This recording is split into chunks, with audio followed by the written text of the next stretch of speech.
23వ అధ్యాయము 29వ వచనము.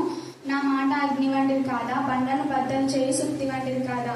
Jeremiah chapter 23 verse 29. Is not my word like a fire, says the Lord, and like a hammer that breaks the rock into pieces. इर्मियाह 23 अध्याय 29 वचन.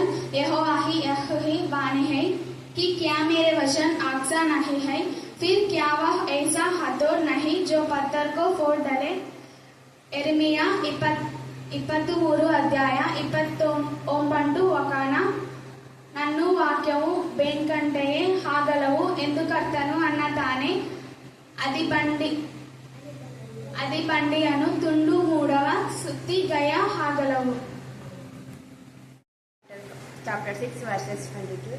But now that you have been set free from sin and you have become slave of God, the fruit you have to get its sanctification and its end is eternal life. రోమిలకు రాసిన పత్రిక 6వ అధ్యాయం 22వ వచనము. ఇప్పుడు పాపం నుండి విమోచింపబడి దేవునికి దాసులైనందున పరిశుద్ధత కలిగినటే మీకు ఫలము, దాని అంతము నిత్య జీవం.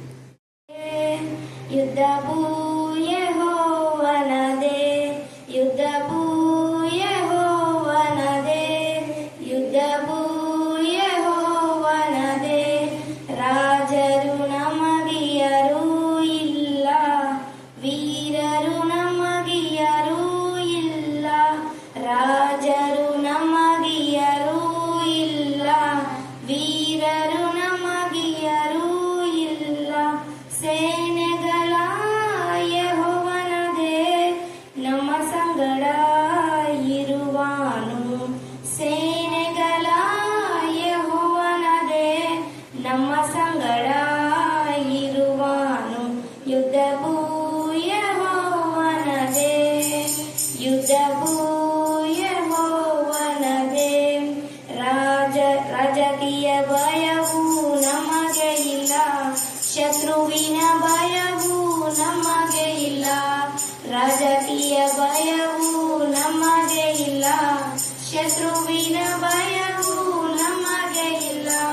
ಭಯಂಕರನಾದ ಗಾತ್ರನೇ ನಮ್ಮ ಸಂಗಡ ಇರುವಾನು. ಯುದ್ಧವು ಯೆಹೋವನದೇ, ಯುದ್ಧವು ಯೆಹೋವನದೇ. ಮಟ್ಟಿಗಾರನ ಭಯವು ನಮಗೆ ಇಲ್ಲ, ಮಂತ್ರಗಾರನ ಭಯವು ನಮಗೆ ಇಲ್ಲ.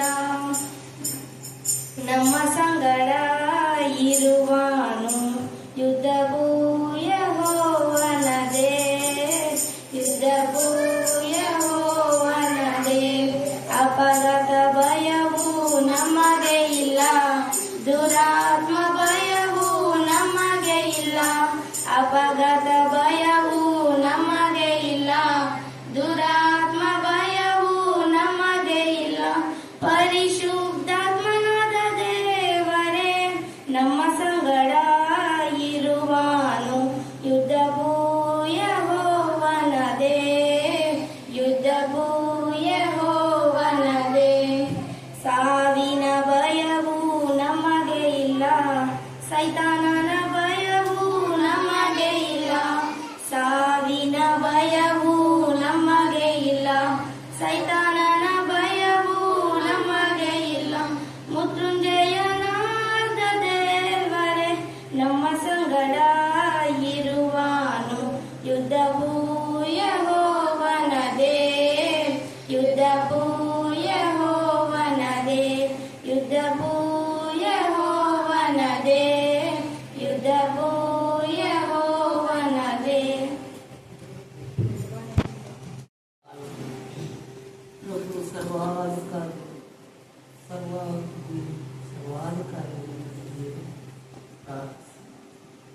గొప్ప దేవుడు, మాకు చాలా దేవుడు, మమ్మల్ని ఆదరించిన దేవుడు.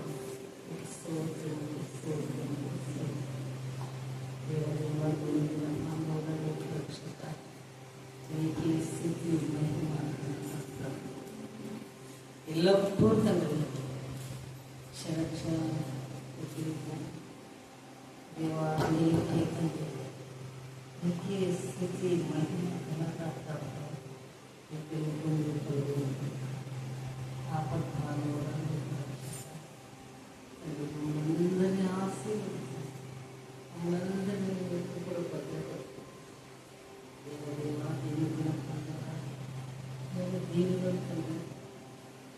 మీ సన్నిధిలో చేరినాను తండ్రి.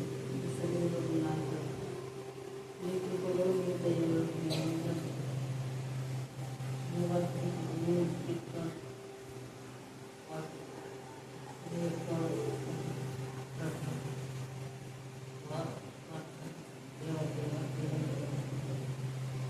మీ కృపలో మేమందరం ఆశీర్వదింపబడాలి. మమ్మల్ని ఆశీర్వదించండి. గొప్ప దేవానికి స్తుతి, స్తుతి, నీకే స్తుతి, స్తుతి, స్తుతి, స్తుతి. దేవానికి స్తుతి, స్తుతి. గొప్ప వేడుకుంటున్నాను.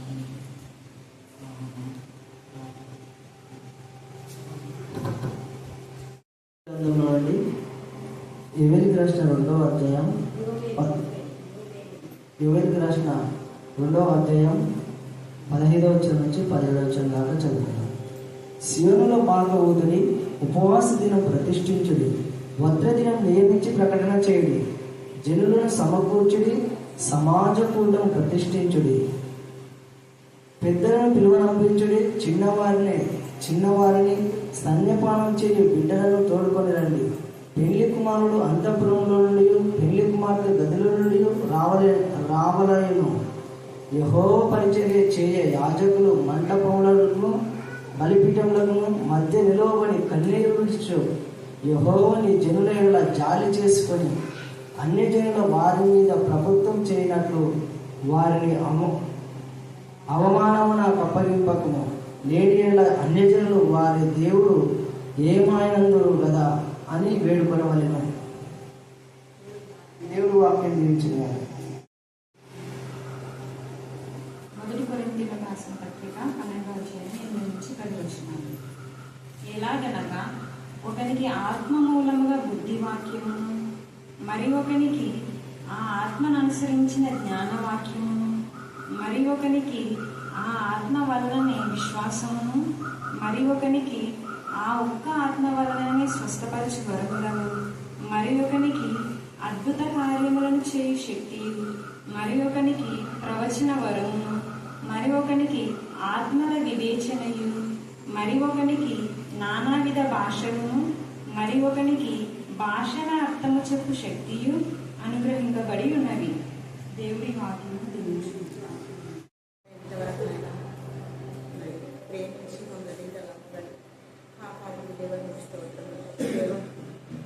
మరి ఇంతవరకు కరుణా పిల్లలు ప్రభు పాటల ద్వారా, ప్రార్థనల ద్వారా ఆయన మరి వాక్యం బయలుదేరి ఉండగా తండ్రి వాక్య శక్తిగా మీరు మార్చి దేవుడైనా మీకు స్తోత్రం.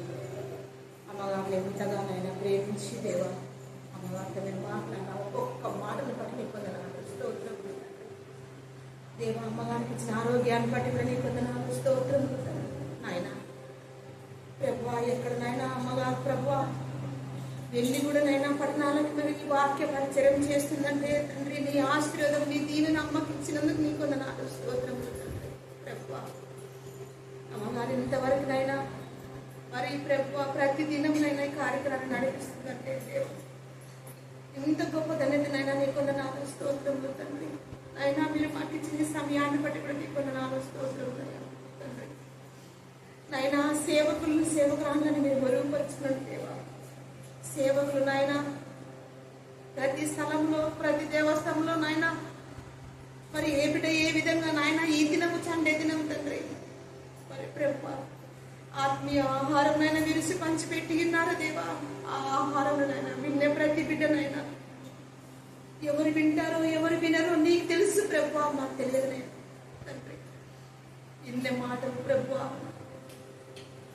కానీ బంగారం ఏంటైనా నాయన మా హృదయం నుంచి నైనా ఇడిచి పెడతాం మేము, కానీ మాటలనైనా మాకు దొరకవు దేవా. నీకు స్తోత్రములు తండ్రి. నాయన ఈ మాటలు ప్రభు ప్రతి ఒక్కరు చెబుతుండగా ఇన్నగల మనసును గ్రహించిన జ్ఞానమును దయచేదేవా. నీకు స్తోత్రములు తండ్రి.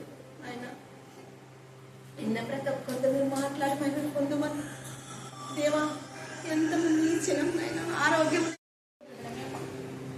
చాలా నొప్పి కాదు నాకు ఈ కాలం నొప్పి నిద్ర లేదు, నాకు తెల్ల ఉప్పులేదు.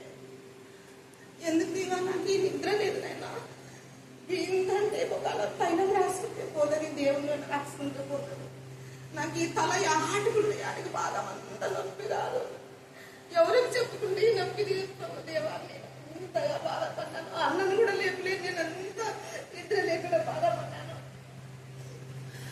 అక్క మాట నాకు గుర్తొచ్చింది, తలనొచ్చిన తల ఎప్పుడైతే తలనొస్తుందో ఆ అక్క దేవునికి ఒక ముళ్ళ కిరీటముని మీరు జ్ఞాపకం చేసుకునండి. కాళ్ళు నొస్తే ఆయన సిలువకు మేకులు కుట్టినారు కదా, ఆ కాళ్ళు నొప్పులు ఉన్నప్పుడు ఆ మేకులు జ్ఞాపకం చేసుకునండి. చేతులు నొస్తే ఆయన కొట్టిన చీలల గురించి జ్ఞాపకం చేసుకున్నాను. నేను ఒకప్పుడు అక్క చెప్పాను, నాకు దేవుడు గుర్తు చేసినాడే నాయన. నేను ఇప్పుడు అక్క చెప్పిన మాట నేను గుర్తు చేసుకుంటున్నానయ్యా. నా తలలో ఇప్పుడే నన్ను తీసుకుని నా నొప్పుతో నేను పరాయించలేనని నేను ఎంత కుమిలిపోయినాను. అప్పుడు ఆ తల గురించి నేను తండ్రి గురించి నేను ప్రార్థన చేసుకున్నప్పుడు జనం నాకు నేను ప్రార్థన చేసుకుని పండుకున్న తర్వాత చీపులకి మళ్ళీ చంపు వచ్చింది.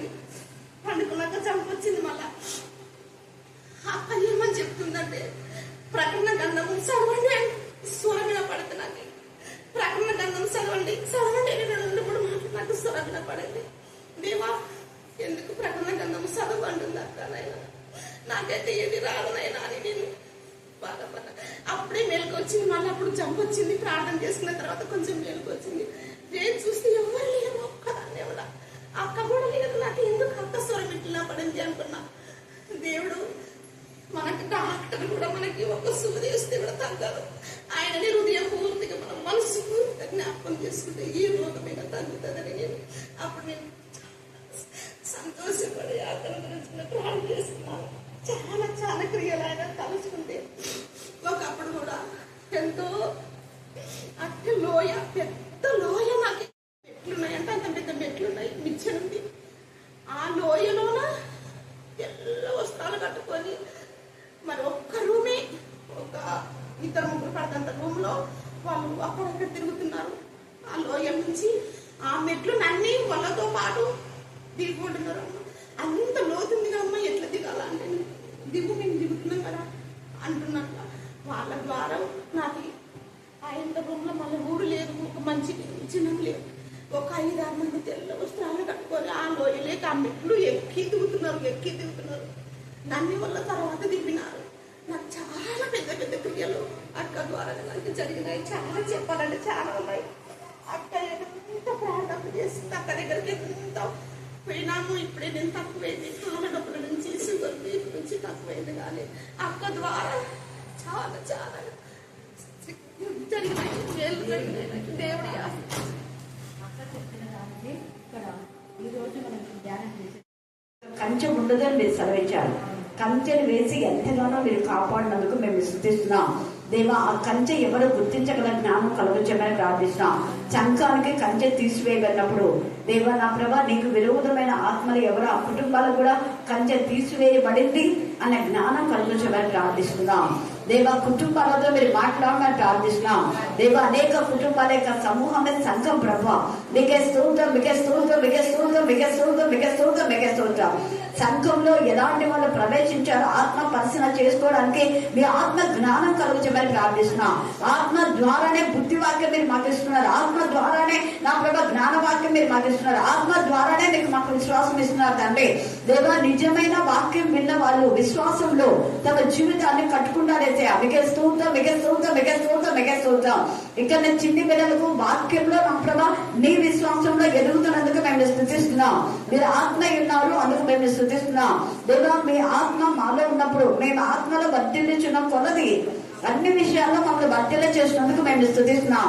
ఎవరికి ఏది కొరతగా ఉందో ఆ కొరత వాక్యం అనే కొరత వల్ల ఉందేమో ఆత్మ పరిశీలన చేసుకోవడానికి జ్ఞానం కలుగచేయదు కాక.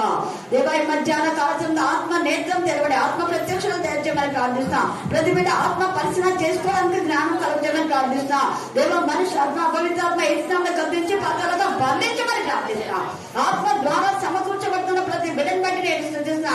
ఆత్మలో మీరు ప్రేరేపణ కలుగు చేయకపోతే ఎవరు ఇక్కడికి రాలేదయ్యా. నీవు ఆత్మ ద్వారా మీరు నడిపించిన బిడ్డలను బట్టి మేము స్తుతిస్తున్నాం. ఆత్మ ద్వారానే నీ బిడ్డలు నీ పిల్లలుగా మీరు పరిగణిస్తున్న విధానం బట్టి మేము స్తుతిస్తున్నాం.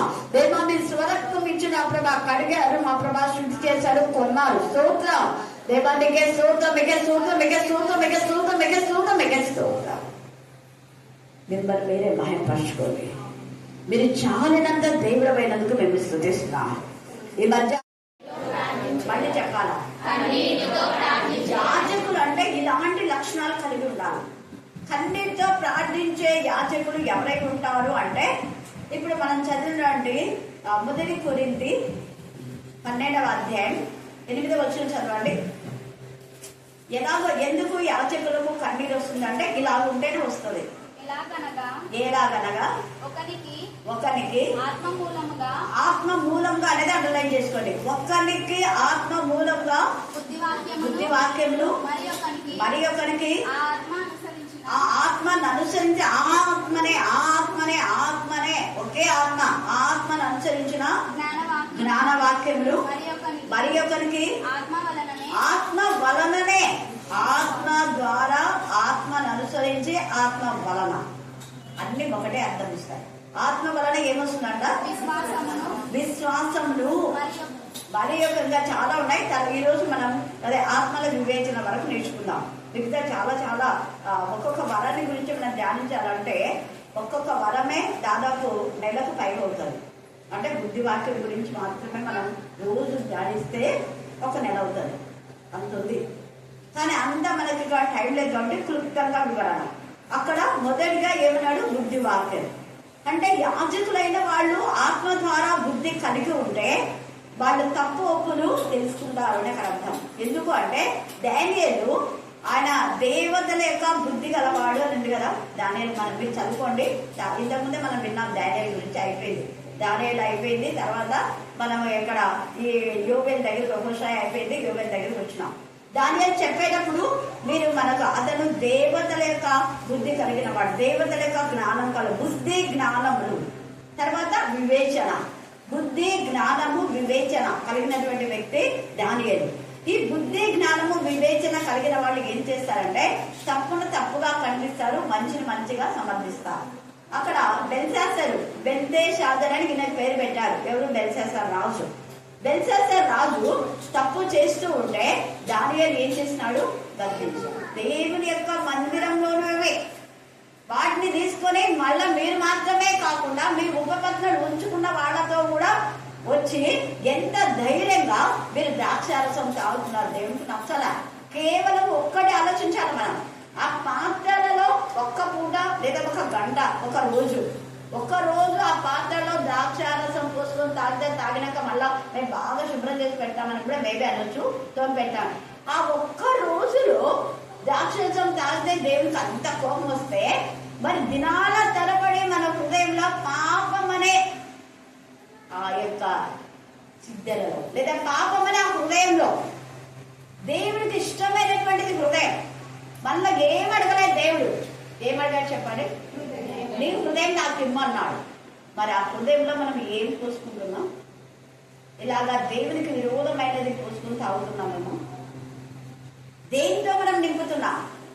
దేవుని మందిరంగా ఉండవలసిన ఆ హృదయంలో దేవునికి విరోధమైన కక్షలు, ఈర్ష్యలు, పగలు, ఆత్మీయ ఎదుగుతున్నా మనము తీగ మనం ద్రాక్ష వల్లిలోని తీగలం. ఎవరు మనం చెప్పండి? మట్టి చెప్పాలా? నేను ఈరోజు వాక్యం చెప్తాను, అసలు ఇమ్మానుయేల్ తెలియదు. ఇమ్మానుయేల్ ఈరోజు ఆ వాక్యం చెప్తాను, నాకు తెలియదు. బట్ ఆత్మ నడిపిస్తాడు. మనమంతా దేవుని యొక్క సమూహము. ఒక సంఘం అంటే సమూహం. ద్రాక్ష చెట్టు ఎవరు? యేసయ్య. యేసయ్య ద్రాక్ష చెట్టు అయితే మనమందరం తీగలం. క్రీస్తులో మనం ఉండి ఫలిస్తే అది మంచి ఫలాలు ఉంటే ఆ కొమ్మ అలాగే ఉంటుంది. కారు ద్రాక్షలు కాస్తే ఏం చేస్తాడు? కారు ద్రాక్షలు కాయడం కారణం ఏమి? నేను ఇంత మంచిగా తవ్వాను, రాళ్ళు ఏరి పారేసారా? నిన్ననే ఆదాం నాతో మాట్లాడినాడు. నేను చెప్పినాక ఫలానా వాళ్ళకు వాళ్ళ మూర్ఖత్వాన్ని వాళ్ళు విడిచిపెట్టారు. అప్పటి నుంచి అక్క మేము చిన్నగా ఉన్నప్పటి నుంచి ఇక్కడ వచ్చి అనేక మందికి అసలు వాళ్ళకి ఏమి రాని మొదటి వాళ్లకు పాటలు, వాక్యం నేర్పించింది. వాక్యం కూడా చెప్పగలుగుతున్నారు వాళ్ళు. మా సంఘం కాదు నిర్ణయించింది, అనేక మంది దైవజనుల యొక్క నిర్ణయం ఇది అని చెప్పాడంట నాతో నిన్న ఫోన్ చెప్పాను. కానీ ఎవరు వాళ్ళ వినని వాళ్ళు అంటే ఆ అపవాది చేత ఉన్నవాడు. కంచె తీసేసినాడు దేవుడు. కంచె ఉండింది, పెద్దలు ఉన్నారు, మేరీ టీచర్ ఉంది కదా, ఇంకా కొంతమంది ఆత్మ సంబంధులైన కాపర్లు ఇంతవరకు వచ్చారు. వాళ్ళు లేదు, వాళ్ళకి ఇష్టమైన బోధలు బోధించేటటువంటి వాళ్ళు ఏర్పాటు చేసుకున్నారు. అంటే ఎందుకు వాళ్ళు ఇష్టమైన బోధకులు వాళ్ళు ఏర్పాటు చేయాలి? వాళ్ళకి ఆత్మ జ్ఞానం లేదు, బుద్ధి జ్ఞానం లేదు. బుద్ధి వాక్యము, జ్ఞాన వాక్యము, ఆత్మల వివేచన ఉంటే వీళ్ళు బోధించే బోధ సరైనదా కాదని వివేచిస్తారు. అది వివేచించినారు కాబట్టి నా దగ్గర కొంచెం నుంచి బాధపడతారు. రీసెంట్ గా శుభాకరి కూతురు తర్వాత డేవిడ్ కొనుక్కొచ్చి చెప్పారు కదా మీకు. అట్లా వాళ్ళ ఆత్మల వివేచిస్తున్నారు. వాళ్ళు ఆత్మల వివేచన అనేది ఎవరికైతే ఉంటుందో వాళ్ళు ఈ వాక్యం సరైనదా కాదని వివేచిస్తారు, సరైనది కాదని గద్దిస్తారు కూడా. కొన్ని గద్దింపులు కూడా వచ్చినాయని కూడా నాతో మాట్లాడారు. మనం కూడా వాక్యం వినేటప్పుడు ఎవరు చెప్తే వాళ్ళ వాక్యం వినమని కాదు, ఎదురుబడితే అటు వెళ్ళడం కాదు. సంఘంలో దేవుడికి భంగకరంగా మనం ఎక్కడున్నాం, ఎలా ఎదుగుతున్నాం, మన యొక్క కాపు ఎలా ఉంది, నిజంగా మనం పుష్పిస్తున్నామా, అది మంచి పుష్పాలైనా, లేకపోతే ఆ కాయలు మంచిగా ఉన్నాయా, లేదా అది పండు అయినప్పుడు దాని యొక్క ఫలితం చేదు అని తెలిస్తే మన బ్రతుకులు ఎంత బాధకరంగా ఉంటాయి. అలాగా చేదు అని తెలిసినటువంటి వాళ్ళను దేవుడు అగ్నికి అప్పగిస్తాడు. అది కూడా వాక్యంలో ఉంది. దేవుడు క్షమించవలసినంత వరకు క్షమిస్తాడు. దేవునికి విరోధంగా ఏం చేసినా కూడా ఆయన టాలరేట్ చేయడు. కానీ వివేచించాలి. దానియేలు వివేచించాడు, యోసేపు వివేచించాడు. కాబట్టి కళల యొక్క బుద్ధి, దేవుని యొక్క జ్ఞానం యోసేపు ఉంది. కాబట్టి వాళ్ళు అంత అవమానపరిచినా, అందరు నిందించినా కూడా ఖచ్చితంగా దేవుడు నన్ను ఒకరోజు లిఫ్ట్ చేస్తాడు అనుకున్నాడు. అదే బుద్ధివాక్యం, జ్ఞానవాక్యం అంటే. బుద్ధివాక్యము, జ్ఞానవాక్యం, ఆత్మల వివేచన కలవాళ్ళు విశ్వాసంలో స్థిరపడ. ఆ విశ్వాసం ఎవరిదంటే దేవుని యొక్క విశ్వాసం. వాళ్ళ విశ్వాసం వాళ్ళ మట్టుకే, కానీ దేవుని విశ్వాసం అనేకులను రుజుపరుస్తుంది. అది బలమైంది దేవుని యొక్క విశ్వాసం. అందుకనే ఇక్కడ విశ్వాసం అనేది ఒక వరం. అది మామూలుగా మనం నిన్న కూడా మా పాప చెప్పింది, ఎవరు హైమావతి, సురేష్కైన స్త్రీని, ఆమె సురేష్కని అంటారు, కనాను స్త్రీ అని కూడా అంటారు. ఆమె నమ్మకత్వాన్ని ఏమని చెప్పాడు యేసయ్య? నీ విశ్వాసము, నీ విశ్వాసం, నీ విశ్వాసం, అంటే నీవు దేవుని యందు ఉన్న విశ్వాసాన్ని బట్టి నీకు స్వస్థత, లేదా నీ ఇంటి వారికి కొంతవరకు. కానీ ఇక్కడ దీనిలో స్వస్థపరిచే వరం అనేది, ఆ స్వస్థపరిచే వరము దేని ద్వారా లింకప్ అయింది అంటే విశ్వాసం ద్వారా. నమ్ముడు నీ వల్ల నమ్మువానికి ఏంటి అన్నీ. ఆ నమ్మిక అనేది నమ్ముడు నీ వల్ల అయితే అంటే మనం ఎప్పుడు నమ్ముతాం? వినడం వల్ల విశ్వాసం కలుగు, వినుట క్రీస్తుని గురించిన మాటే కదా. అంటే నువ్వు ఎంత వాక్యం చదువుతావు అంత విశ్వాసంలో నువ్వేం చేస్తుంటావు? బలపడతావు.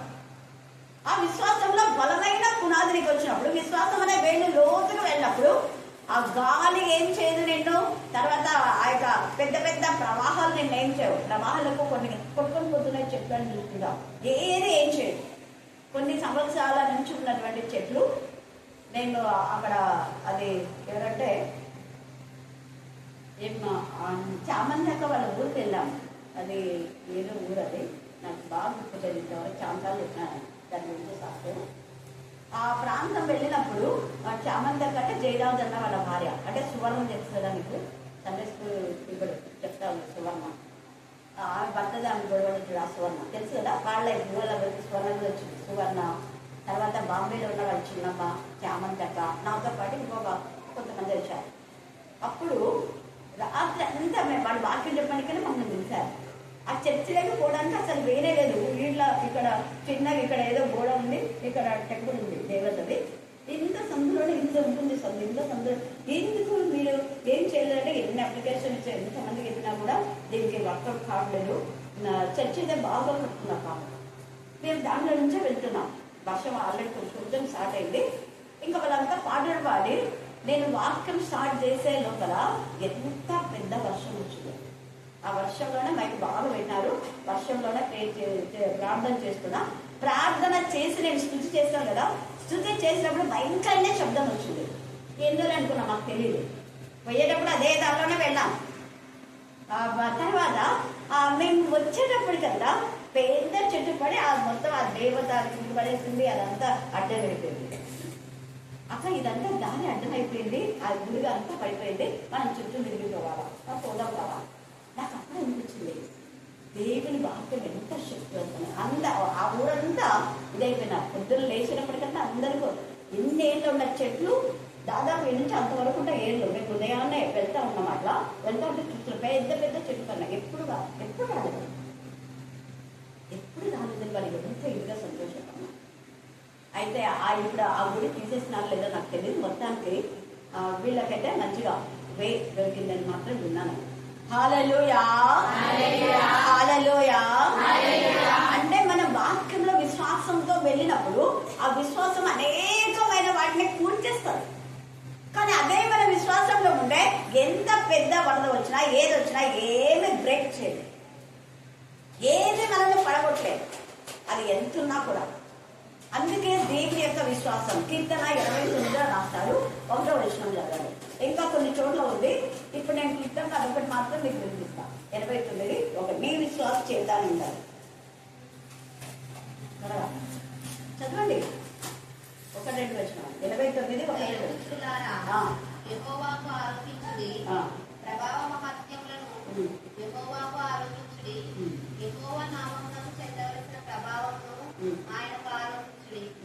ప్రతిష్ఠితములకు ఆభరణములను ధరించుకొని ఆయన ఎదుట సాగిలపడుడి. 89 మీరు చదివేది.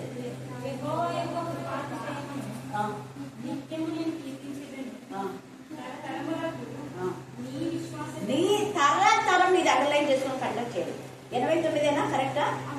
Thank God. నేనేమైనా పొరపాటు చెప్పానని అనుకున్నా. దేవుడు తీసుకుంటాను, పరిశుద్ధాత్మ గైడ్ చేస్తాడు. 89 నీకు ఛాన్స్ అన్న ఎడివాడు. 71 కూడా రాయబడి. ఇంకా కొన్ని చోట్ల ఉంది, నీకు మొత్తం అవి నీ విశ్వాసత ఎంత తేడాగా చెప్తా. ఇది నీ విశ్వాసం చేత నువ్వు ఆవరింపబడి ఉన్నావు. దేవా నీ విశ్వాసం నాకు కావాలని ప్రార్థించాడు. వీళ్ళు ప్రార్థన చేశారు దానియేలు వాళ్ళంతా. దేవా నీ విశ్వాసం, అందుకని ఆ విశ్వాసము చెదరిపోదు. మన విశ్వాసం అంతే కొంచెం అటు ఇటు కావచ్చు. దేవుని విశ్వాసం మనలోకి వచ్చిందంటే ఎవరికి జడియం, ఎవరికి భయపడ్డాం. ఆ విశ్వాసం నాలో మీ గురువు రాకముందే దేవుడు ఉంచాడు. కాబట్టి ఎన్ని ప్రతికూల పరిస్థితులు, అనుకూల పరిస్థితులు దేవుడు ఏర్పాటు చేశాడు. హల్లెలూయా, హల్లెలూయా, హల్లెలూయా. ఈ విశ్వాసం నీలో ఉంటే నువ్వు దేనికి జడ, ఉద్యోగం వచ్చినా రాకపోయినా, పెళ్ళైనా కాకపోయినా, పిల్లలు పుట్టినా పుట్టకపోయినా, పంట పండినా పండకపోయినా, అక్కడ మనం చూస్తే హబక్కూకు 3:17 ఉన్నట్టుగా ఉంటాం మనం. ఆర్థిక సమస్యలు ఏమొచ్చినా, రోగం బాగైనా కాకపోయినా, బాగా కాకపోయినా డజంట్ మ్యాటర్, దేవుడు నాతో ఉన్నావు. యోబు అన్నట్టుగా, యోబు ఎక్కడా బాధపడినట్టుగా లేదు. బాధపడినాడా? లేదు. దాంట్లోనే సృష్టించాడు, వ్యాధిలోనే సృష్టించాడు. కారణం ఆ వ్యాధి తెచ్చింది అపవాదాన్ని యోబు కూడా తెలుసు. వాడు తెచ్చినాడు, వాడు ఖచ్చితంగా వాడి తల చిన్నపడతాడు దేవుడు ఒక రోజు. వాడు వచ్చిన మార్గంలోనే 7 మార్గంలో వాడిని పంపిస్తాడన్న విశ్వాసం యోగులో ఉంది. యోగులో ఉంది కాబట్టి చెల్లించలేకుండా భార్యను నువ్వు మూర్ఖురాలుగా మాట్లాడుతున్నావు. దేవుని ద్వారా ఎప్పుడు మేళ్ళైనా ఏం కొంత బాధ అనిపిస్తే ఏంటి? ఎప్పుడు సంఘ కాపరి ద్వారా అనుకూలమైన వచనాలు కాదు, హెచ్చరికలు మనలో శాపాలనుకుంటున్నారు. అది చెప్పేటప్పుడు అది కూడా అన్న చెప్పాడు రోమా 12 వీళ్ళని ఏమైనా అంటే వారిని దీవించుడు కానీ శపించవద్దు. అంటే వాళ్ళని ఎవరు వాళ్ళంటే దేవుని ఎందుకు భయభక్తి గల వాళ్ళ గురించి అక్కడ రాయబడింది. ఆ మాట మెన్షన్ చేయాలి మనోడు. అంటే ఆశీర్వదించబడిన వాళ్ళని నువ్వు ఎప్పుడు శపించకూడదు. ఆశీర్వదించబడి శపిస్తే ఆ శాపం నీకే వస్తుంది అని అక్కడ అర్థం. ఆశీర్వదించబడిన వాళ్ళకి ఎప్పుడెప్పుడు ఆశీర్వాదమే. దేవుడు శపించిన వాడిని నువ్వు దీవించినా శాపమే వస్తుంది. చూడండి నంబర్ 23 ఎప్పుడు మర్చిపోలేదు. కీవర్డ్ ఇది 23. ఎవరైనా మీకు శాపాల గురించి శపించకుండా దీవించండి అంటే ఇది మనకు జ్ఞానం కలిగి ఉండాలి. ఈ జ్ఞానం ఉంటే మనం ఎలా ప్రవర్తించాలని మనకు తెలుస్తుంది. హెచ్చరికలే కొంతమంది శాపాలు అనుకుంటున్నారు, అవివేకులు, అందుకని శాపాలు వస్తాయి. 12వ అధ్యాయము క్షమించండి నంబర్ 23 సంఖ్య 23:8. ఏమని శపింపగలను? ఏమని అంటున్నాడు. శపించమని ఎవరన్నారు అక్కడ? బిలాము బాలాకు ఇద్దరి యొక్క సంభాషణ. శపించండి. ఏమని శపించగలను? ఎవరు శపించాలంట? దేవుడు అదే ఎవరు చెప్పించేది? దేవుడు. మళ్ళీ చెప్పాలా? మళ్ళీ చెప్పాలా? మళ్ళీ చెప్పాలా? దేవుడు. ఏమని నేను చెప్పించాలి? దేవుడు చెప్పించిందే. వాళ్ళు ఆశీర్వదించబడిన వాళ్ళు, వాళ్ళకి శాపం లేదు. ఆశీర్వదించబడిన వాళ్ళకి ఆశీర్వాదమే. ఆశీర్వదించబడిన వాళ్ళని చెప్పించమని చెప్పినందుకు ఏమని నేను చెప్పించగలన్నాడు. తర్వాత ఎవరైతే చెప్పారో కదంతా చదువుకోండి. అతని శాపాలు వచ్చినాయి, దేవుని పిల్లలకు ఆశీర్వాదం.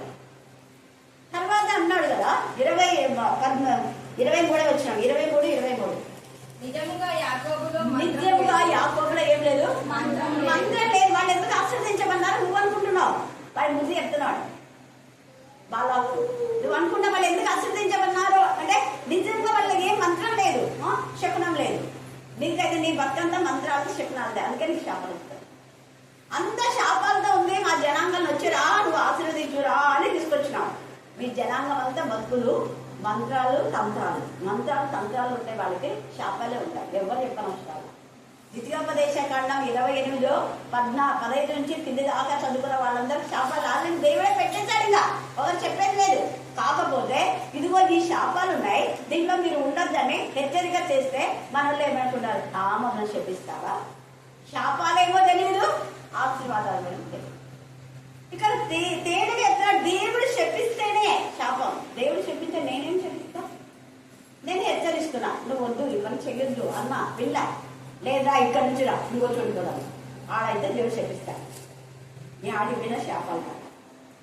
దేవుడి చేత ఆశీర్వదించగలవాళ్ళు. వాళ్ళలో మంత్రం లేదు, శకునం లేదు. యాకోబులో 24 మనం చూస్తే 24వ అధ్యాయము 17వ వచనం చదవండి. సంఖ్యాకాండం 24:17. ఆయనను చూచుచున్నాను కానీ అది ప్రస్తుతం ఉన్నట్టుగా కాదు, ఆయన నేను చూస్తున్నా. ఆయన ప్రభావంతో ఉన్నాడు. ఇంకా సమీపంలో ఉన్నట్టు కాదు, నక్షత్రం యాకోబులో ఉదయించని ప్రవచనం చెప్తున్నాడు. కన్నులు తెరిచిన వారికి వచ్చిన దేవుడి అని ఉంటాయి. ఇప్పుడు కన్ను తెరిచి ఇంతవరకు మూసుకున్నాడు. మూసుకొని ఎంత చెప్తే అంటే విన్నాడు. గాఢ బుద్ధి చెప్పింది. బుద్ధి చెప్పినప్పుడు కన్ను తెరుచుకున్నాడు. గర్వం, అహంకారం అనే కొవ్వు కన్నులు కలిగిపోయినాయి. అంతవరకు తప్పుడు బోధలు చేయనిగా ప్రయాసమైనాడు. తప్పుడు బోధలు చేయకుండా గాడిద బుద్ధి చెప్పింది. గాడిద ఎప్పుడైతే బుద్ధి చెప్పిందో ఇప్పుడు కన్నులు తెరిచి ఏమంటున్నా అంటే, నేను ఆయన చూస్తున్నా కానీ సరిగా లేదు, ఆయన దగ్గరగా ఉన్నాడు, నాకు అర్థమైపోయింది, చంపకుండా నన్ను ఎక్కడన్నా కాపాడాడు. ఇక్కడ నక్షత్రం యాకోబులో నుంచి ఉదయించింది అంటే ఏసయ్య జననాన్ని గురించి ఇక్కడ ప్రత్యేకపరుస్తున్నాడు. ఏసయ్య ద్వారా అనేకులకు ఆయన నమ్మిన పిల్లలు, దేవుని పిల్లలకు అందరికీ ఆశీర్వాదాలే, శాపాలు లేవు. నమ్మని వారికి శిక్ష విధించబడకుండా 1 కొరింథీలో మనం 11వ అధ్యాయంలో ప్రభు బలలో ప్రతిసారి ఉంది. మరి అది శాపమేమన్నా? అపోస్తలుడైన పౌలే రోమలో ఎక్కినాడు, శపించొద్దండి దీవించండి అని 12వ అధ్యాయంలో చెప్పిన అదే అపోస్తలుడైన పౌలు ఇక్కడ ఏమన్నాడు? మీరు వివేచించకుండా తీసుకుంటే ఆత్మల వివేచన మీకు ఉండాలి. ఆత్మల వివేచన లేకుండా మీరు వాక్యం విని గ్రహించకపోతే కూడా మీకు శాపమేనుంది. ఇక్కడ ఆత్మలో ఎవరైతే వివేచన లేదో వాళ్ళు ఏం చేస్తారంటే శిక్షార్హులు అవుతారు. తర్వాత రోగం వస్తుంది, తర్వాత నిద్ర. ఆ నిద్ర 2వ మరణం. ఇన్నునే 1 కొరింథీ నేను పదే చాలా చోట్ల ఉన్నాయి. లూకా 22లో కూడా ఉంది. కానీ 1 కొరింథీలో చాలా తేటగా రాశాడు. అందుకే ఎక్కువ సార్లు నేను దాన్ని చదివిస్తున్నాను. మత్తయి 26లో ఉంది ప్రభు వల్ల, లూకా 22లో ఉంది ప్రభు వల్ల గురించి, యోహాను 6లో ఇంకా కొన్ని చోట్ల ఉంది. అయితే ఇక్కడ తేటగా రాశాడు. తర్వాత మీకు ఎప్పుడు శిక్ష వస్తుంది? వివేచించకుండా తినాలి. వివేచిస్తే 100% మీకు చూస్తారు. అంటే వాక్యం చెప్పాలి. ఇప్పుడు నేను చెప్పింది అదే. వాక్యం చెప్పే వాళ్ళు చెప్పకుండా, ప్రార్థన చేసే వాళ్ళు చేయకుండా ఈ గుంటలు అసలు ఏం చేస్తాయంటే పెరికి వేస్తాయి. చెప్పారు కదా, విన్నారా? ఏటగా అసలు నాకైతే నిజంగా థ్యాంక్ గాడ్ అనుకున్నాను. అది ముందు సగంతా ఆఫ్ చేసి వచ్చి కూర్చొని తిన్నాను. ఇక్కడ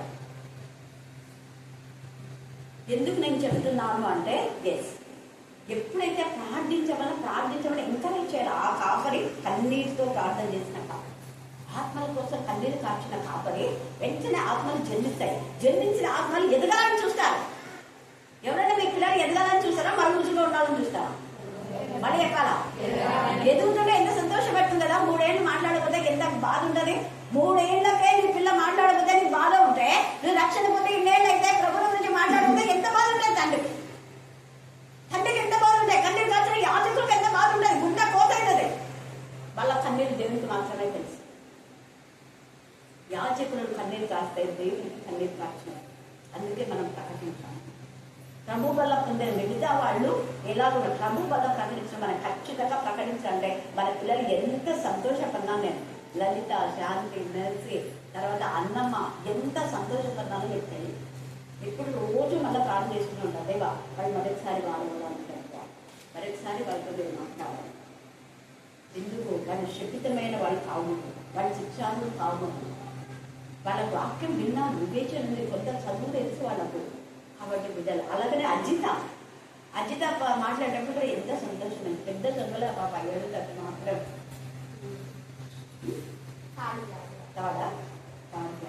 నీకు వేరే మహి చిన్న పిల్ల ఎంత ఇన్నర్ మీనింగ్తో సైంటిఫిక్ గా చెప్పింది ఆ పాప. హల్లెలూయా హల్లెలూయా హల్లెలూయా. పిల్లలంతా కూడా యాజకుడు కన్నీరు కార్చాలి. ఎందుకు కన్నీరు కార్చాలంటే మీరు దేవునికి మహిమకరంగా ప్రతిష్ఠించుకోండి. అదే ఆత్మల వరం అంటే. ఆత్మల వరంలో బుద్ధి వాక్యము, జ్ఞాన వాక్యము, విశ్వాసం అనే వరం, తర్వాత ఆత్మల వివేచన ఉండేవాళ్ళు ఖచ్చితంగా వివేచించి మీరు చెప్పగలరని చెప్తారు. థ్యాంక్ గాడ్, అది ఆత్మల వివేచన. ఆత్మలు వివేచించే వాళ్ళు మీరు చెప్పగలరు. చాలా ఎన్నిసార్లు చెప్పాలి, నేను చెప్పగలం చెప్పింది, చర్చలో చెప్పింది, ఇక్కడ కూడా చెప్పింది. హల్లెలూయా హల్లెలూయా. ఆత్మల యొక్క శక్తి ప్రభావం అలాగా ఉంటుంది.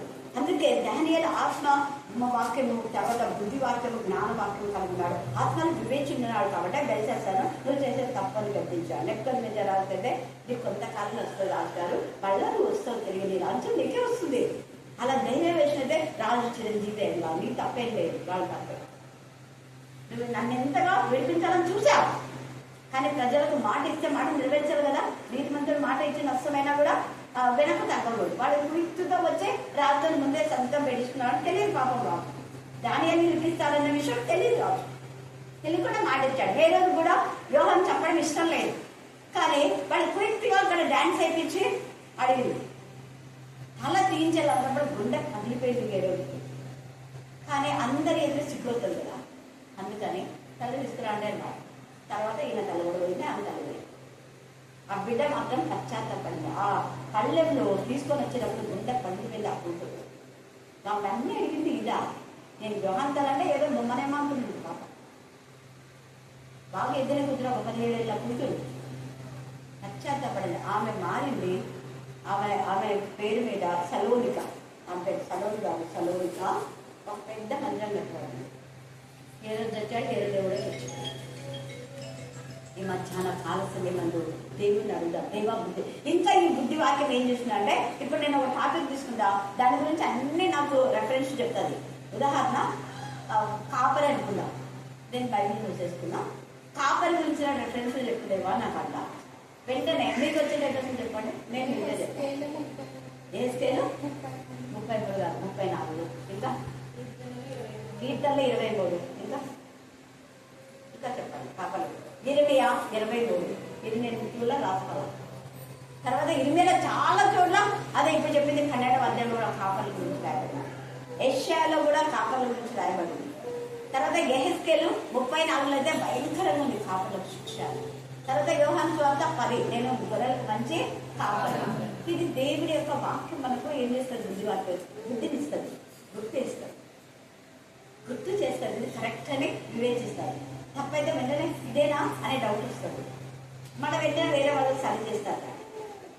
తర్వాత అపోస్తలైన పౌలు, ఇది మీకు ఉదాహరణ చెప్పాను. మనం ఏదైనా టాపిక్ తీసుకుంటే పరిశుద్ధ ఆత్మని గైడ్ చేసి మనకు అన్ని గుర్తు చేస్తారు. ఈ రోజు నేను ఇది ధ్యానం చేస్తుంటే ఈ మాకు మామూలుగా ఆదివారం రోజు 7 2వ అధ్యాయం 15 నుంచి 17 దాకా కదా.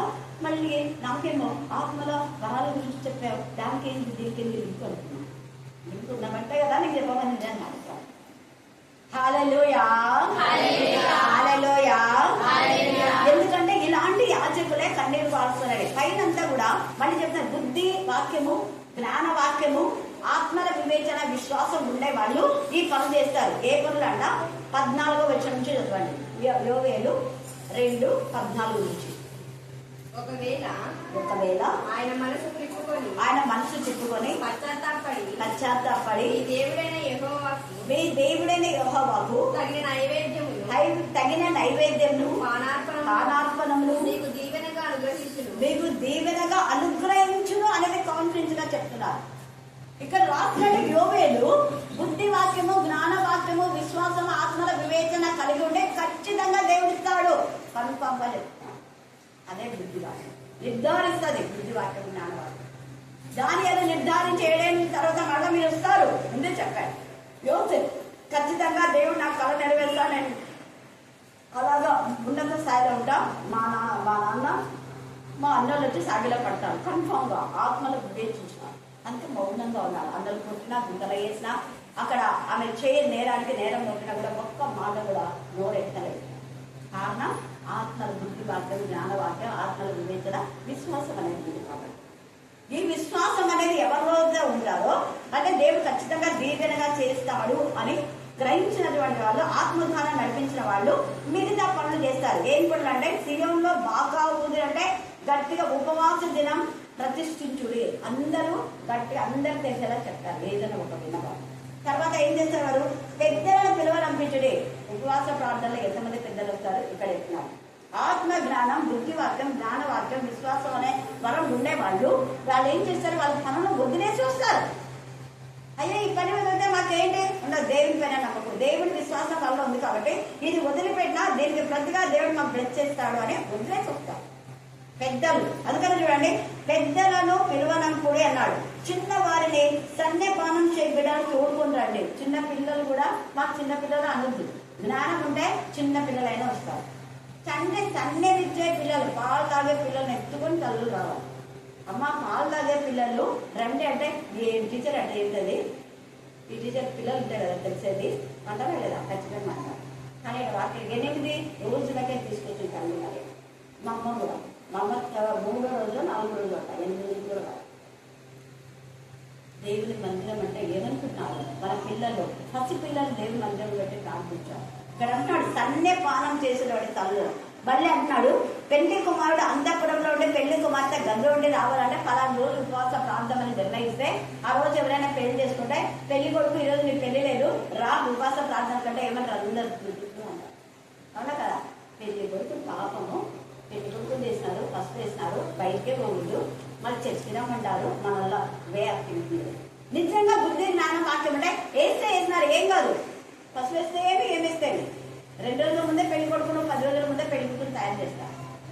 రేపు పెళ్ళనేటప్పుడు ఉపవాస దినం ఏర్పాటు చేస్తారు, లేదా 3 రోజుల తర్వాత పెళ్ళినప్పుడు ఉపవాస దినం ఏర్పాటు చేసినట్టే పెళ్లి కూతురు చేసినా కూడా రావాలి. తేటగా మాట్లాడుతున్నాడు ఇక్కడ. అది ఎవరు వస్తారు, బుద్ధి వాక్యం జ్ఞానవాక్యం ఉన్న వాళ్ళు ఖచ్చితంగా వస్తారు. పెళ్ళైన మరుసటి రోజే ప్రార్థనకు వచ్చిన వాళ్ళు ఉన్నారు. హల్లెలూయా, హల్లెలూయా, హల్లెలూయా. అందుకే పెళ్లి కుమారుడు అంతఃపురంలో ఉండే పెళ్లి కుమార్తె గదిలో ఉండి రావాలని యెహోవాకు పరిచర్య చేయ యాజకులు మంటపమునకు బలిపీఠమునకు మధ్య నిలబడి కన్నీరు కాటి. ఇక్కడ 2 అర్థాలతో ఉంటాయి. ఒకవేళ ఏ యాజకునైనా ఏదైనా మీటింగ్స్ పిలిచారనుకోండి, అక్కడ వాళ్ళు ఒప్పుకుంటారు 50,000 ఇస్తామని. 50,000 ఇస్తామని చెప్పినా కూడా అది వదులుకొని ఉపవాస ప్రార్థనకు రావాలి వచ్చిన యాజకుడే నిజమైన యాజకుడు.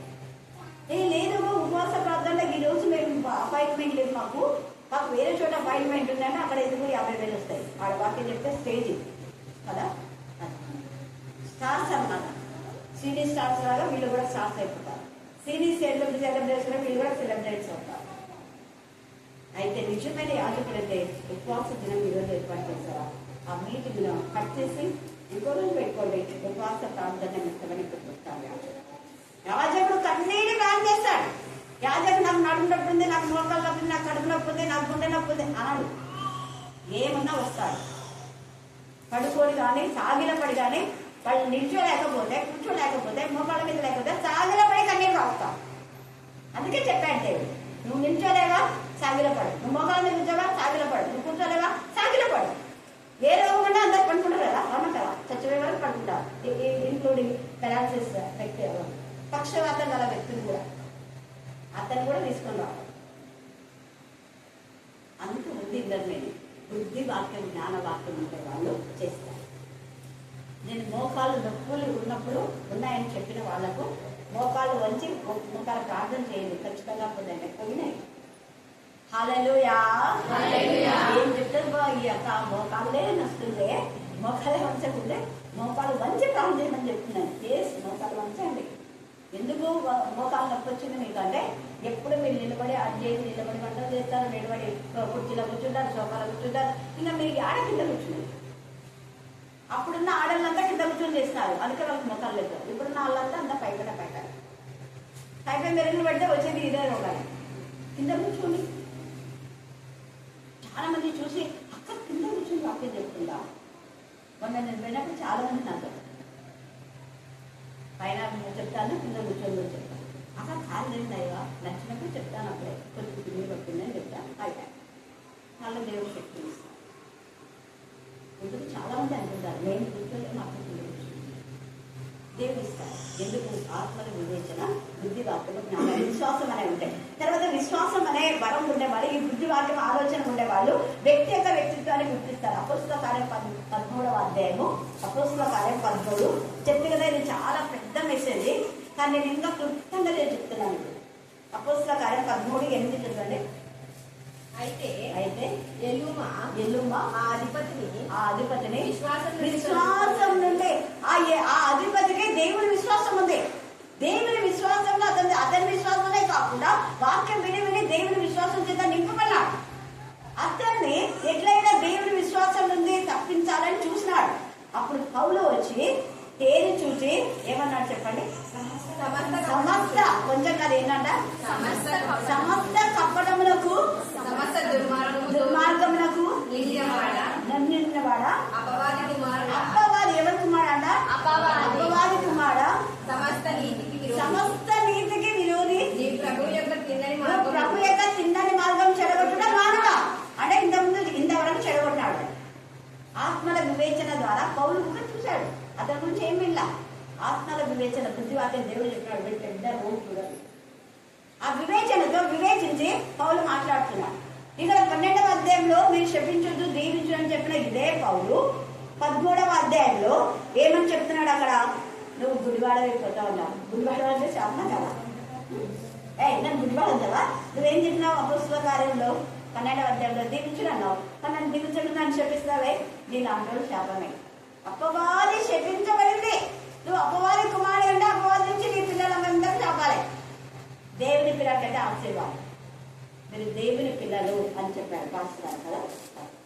దేవుని పిల్లలు ఎదగాలి, ఆత్మ సంఘంలో ఎదగాలి. దేవుని పిల్లలైన అందరూ ఒకటే, ఒక్కరే ప్రార్థన చేయాలంటే లేదు. ఎప్పుడు చేసిన వాళ్ళ చేయాలని అస్సలు లేదు. అలా చేసేవాళ్ళు నిజమైన కాపరి కావాలని గుర్తించాలని మీరు మాట్లాడుతున్నారు. సేమ్ అన్న కూడా అదే. కాపర్లు అందరు కాదు, కొందరైంది అనేకులు అంట. అనేకమైన కాపర్లు అలా ఉన్నారని ఇరిమియా 12:10 చదువుతారు. కొందరు దేవునికి మహిమకరంగా ఉన్నారు. అందుకే కాపర్లకు శ్రమ. అందుకే కాపర్లు నేను తీసేస్తానంట. నేనే మేత పెట్టాను. వాడు ఎత్తైన స్తంభం తీసుకువెళ్తాను. వీళ్ళు కొమ్మిన వాటి విని బలహీనమైన వాటిని తొక్కుతున్నారు. బలహీనమైన బలపరచడంలా బలహీనమైన వాటిని ఏం చేస్తున్నారు? కాళ్ళతో తొక్కుతున్నారు. కాళ్ళతో తొక్కిస్తున్నారు. బలహీన అంటే వాళ్ళకి వాక్యం చెప్పాడు, చెప్పకుండా వెళ్ళి మేము చెప్తాం. రాదు లేదా చేయకుండా వెళ్ళి మేము చేస్తాం. పాడా మేమే వాడతాం. ఎందుకు రాదు నీకు?